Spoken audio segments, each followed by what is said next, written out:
और बीरबल, जिनका नाम जहन में आते ही कुछ मज़ेदार सी कहानियाँ जहन में उतरती हैं। और शायद ज़्यादातर किस्से हमने सुने हुए भी हैं, लेकिन आज इन्हीं के कलेक्शन में से जो कहानी मैं लेकर आई हूँ शायद आपकी सुनी हुई भी नहीं होगी, और उसे सुनकर आप बीरबल की बुद्धिमानी का तो लोहा मानेंगे ही, अपनी भारतीय संस्कृति पर भी कहीं ना कहीं गर्व महसूस करेंगे। तो आइए, इंस्पिरेशन जंक्शन से मैं माला जैन ले चलती हूँ आपको फिर से कहानियों की दुनिया में। एक बार अकबर और बीरबल एक बगीचे में सैर करने निकलते हैं। तुलसी जी का पौधा सामने आने पर बीरबल उनको झुककर प्रणाम करता है और कहता है, प्रणाम तुलसी माँ। अकबर यह देखकर बड़ा अजीब सा सोचता है और कहता है, अब तुम इन्हें क्यों प्रणाम करने लगे? बीरबल कहता है, महाराज ये तुलसी जी का पौधा है और हमारे भारत में इनकी पूजा की जाती है और इन्हें माँ का दर्जा मिला हुआ है। अकबर बड़े चिढ़ते हुए दोनों हाथों से उस पौधे को उखाड़ कर फेंक देता है। बीरबल को यह बात अच्छी नहीं लगती और वह ठान लेता है कि आज महाराज को मज़ा चखा कर रहेगा और भारतीय संस्कृति का परिचय भी देगा। आगे चलते से ही बीरबल की नज़र एक पौधे पर पड़ती है जिसका नाम बिच्छू पत्ती होता है और जिसे छूने भर से भी पूरे शरीर में खुजली हो जाती है। बीरबल उसके समीप पहुंचकर हाथ जोड़कर प्रणाम करता है और कहता है, प्रणाम मेरे बाप। अकबर फिर से चिढ़ता है और फिर से वही दोहराता है, दोनों हाथों से उस पौधे को उखाड़ कर फेंक देता है।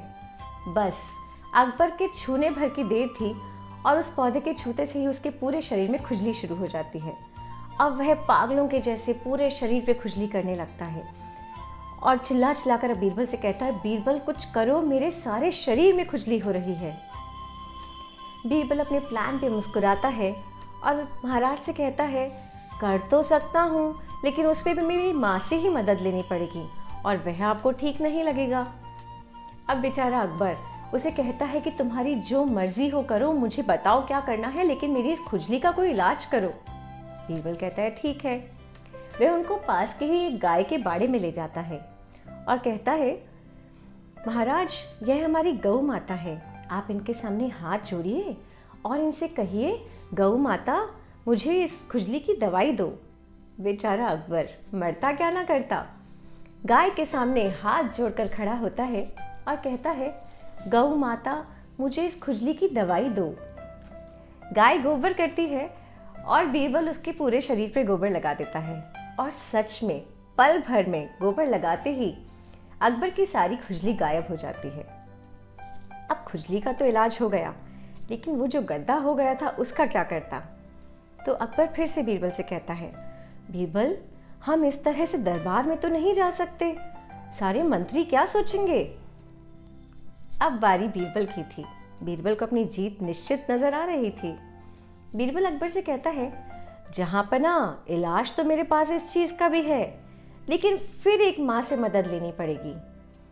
तो अकबर कहता है, तुम जो कहोगे, जिसे कहोगे, मैं माँ मानने को और प्रणाम करने को तैयार हूँ, तुम मुझे बताओ क्या करना है।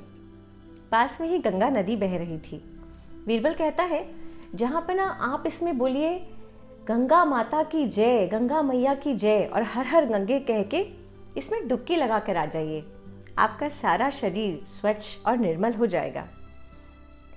अकबर को तो उसकी बात मानने के सिवा और कोई चारा भी नहीं था।